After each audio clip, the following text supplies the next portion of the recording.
بسم اللہ والصلاة والسلام علی رسول اللہ اما بعد اعوذ باللہ من الشیطان الرجیم بسم اللہ الرحمن الرحیم ان الصلاة تنہی عن الفحشاء والمنکر صدق اللہ العظیم۔ آج میں آپ کی خدمت میں اوابین کی فضیلت بیان کرتا ہوں۔ مغرب کے بعد جو نوافل پڑھی جاتی ہے اس کی فضیلت اللہ کے رسول صلی اللہ علیہ وسلم نے کیا بیان فرمائی ہے۔ نمبر 2، اس کا طریقہ بھی میں آپ کی خدمت میں پیش کروں گا۔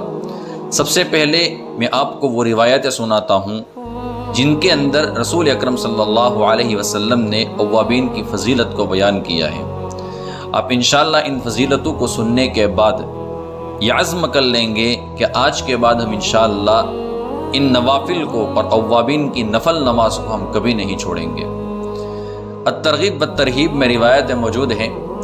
سب سے پہلی روایت حضرت ابو ہریرہ رضی اللہ تعالیٰ عنہ سے ہے۔ وہ فرماتے ہیں کہ رسول اکرم صلی اللہ علیہ وسلم نے ارشاد فرمایا، من صلی بعد المغرب 6 رکعات لم يتکلم فیما بینہن بسوء عدلن بعبادت 12 سنة، کہ جس شخص نے رسول اکرم صلی اللہ علیہ وسلم نے ارشاد فرمایا کہ جس شخص نے مغرب کے بعد 6 رکعات نماز پڑھی اور اس درمیان اس نے کوئی بری بات نہیں کی تو اللہ رب العزت کی طرف سے اس کو 12 سال نفل عبادت کا ثواب ملے گا۔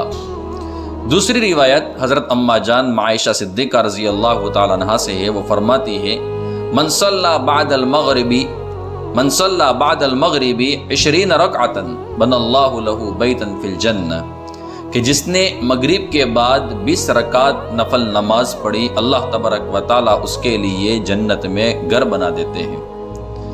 تیسری روایت حضرت محمد ابن عمار ابن یاسر رضی اللہ تعالیٰ عنہ سے ہے۔ وہ فرماتے ہیں کہ میں نے اپنے والد محترم عمار ابن یاسر رضی اللہ تعالیٰ عنہ کو دیکھا کہ وہ مغرب کے بعد 6 رکعت پڑھتے تھے، اور انہوں نے فرمایا کہ میں نے میرے آقا صلی اللہ علیہ وسلم کو بھی دیکھا کہ آپ مغرب کے بعد 6 رکعت نفل نماز پڑھتے تھے، اور اللہ کے حبیب صلی اللہ علیہ وسلم نے بھی بیان فرمایا، من صلی بعد المغرب 6 رکعات غفرت لہ ذنوبہ وان کانت مثل زبد البحر، کہ جس شخص نے مغرب کے بعد 6 رکعت نفل نماز پڑھی اس کے تمام گناہوں کو معاف کر دیا جاتا ہے، اگرچہ سمندر کے جاگ کے برابر ہی کیوں نہ ہو۔ اسی طریقے کی ایک اور روایت ہے حضرت حذیفہ بن الیمان رضی اللہ تعالیٰ عنہ سے ہے۔ وہ فرماتے ہیں کہ میں اللہ کے رسول صلی اللہ علیہ وسلم کے پاس آیا اور میں نے اللہ کے نبی صلی اللہ علیہ وسلم کے ساتھ مغرب کی نماز پڑھی، اور آپ نے عشاء تک نوافل پڑھتے رہے۔ آپ عشاء تک نوافل پڑھتے رہے، اور یہ روایت نسائی شریف میں ہے۔ یہ چند روایتیں میں نے آپ کی خدمت میں پیش کی جس میں اللہ کے رسول صلی اللہ علیہ وسلم نے بیان فرمایا ہے کہ مغرب کے بعد اوابین کی فضیلت کیا ہے۔ ایک اور روایت میں آپ کی خدمت میں پیش کر دیتا ہوں۔ حضرت مکحول رضی اللہ تعالیٰ عنہ فرماتے ہیں کہ مجھے اللہ کے رسول صلی اللہ علیہ وسلم کی روایت پہنچی ہے، ان کو اللہ کے نبی صلی اللہ علیہ وسلم کی روایت پہنچی ہے کہ اللہ کے نبی نے فرمایا، من صلی بعد المغرب قبل ان يتکلم رکعتین وفی روایت 4 رکعات رفعت صلاته فی علیین۔ اللہ کے نبی صلی اللہ علیہ وسلم نے ارشاد فرمایا کہ جس نے مغرب کے بعد بات کرنے سے پہلے، مغرب کی فرض نماز کے بعد بات کرنے سے پہلے 2 رکعتیں پڑھی، اور ایک روایت کے مطابق 4 رکعت پڑھی، تو اس کی نماز کو علیین میں رکھ دیا جاتا ہے، اس کی نماز کو علیین میں رکھ دیا جاتا ہے۔ یہ اتنے سارے فضائل اللہ کے رسول صلی اللہ علیہ وسلم نے بیان فرمائے۔ ایک روایت میں آیا کہ 12 سال نفل عبادت کا ثواب، 20 رکعت اگر پڑھتے ہیں تو اللہ تبارک و تعالی جنت میں گھر بنا دیتے ہیں۔ کئی روایتوں میں الگ الگ فضائل آئے ہیں، اس لیے ہم ان نوافل کی پابندی کریں۔ اب اس کا پڑھنے کا طریقہ کیا ہے؟ لوگ 2 طریقے سے پڑھتے ہیں۔